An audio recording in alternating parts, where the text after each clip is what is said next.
தன்னை விட பிறரை தேர்ந்தெடுக்கக்கூடிய விஷயத்தில் அவங்க பொருளாதாரத்தை கொடுக்கல. தன்னை விட பிறரை தேர்ந்தெடுக்கக்கூடிய விஷயத்தில் நகை ஆபரணத்தை தரவில்லை. தன்னை விட பிறரை தேர்ந்தெடுக்கக்கூடிய விஷயத்தில் அவர்கள் பண்டம் பாத்திரத்தை தரவில்லை, சொத்து சுகத்தை தரவில்லை. தாங்கள் கோட்டை கட்டி வைத்திருந்த அந்த ஒட்டுமொத்த லட்சியத்தையும் பிறருக்காக விட்டுக் கொடுத்தார்கள். அன்னை ஆயிஷா ரலியல்லாஹு அன்ஹா, அல்லாஹ் அவர்களை பொருந்திக் கொள்வானாக, சொன்னார்கள் பாருங்கள், குன்து உரீதுஹு லினஃப்ஸி, என் ஹபீபோடு என் தந்தையோடு நான் தான் அங்க இடத்தில் சமாதி அடைய வேண்டும் என்று இருந்தேன். ஆனால்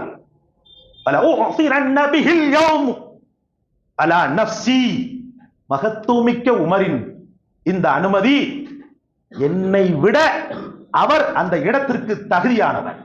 எனவே சாதாரணமான மக்கள் புதைக்கக்கூடிய இடத்தில் என்னை புதைக்க வேண்டும் என்று வசியத் செய்து ரசூல் மீது அன்பும் ஆழமான அன்பு கொண்ட ஹஜ்ரத் உமருக்கு என் வீட்டை நான் தாரை வார்க்கிறேன், என் இடத்தை நான் தாரை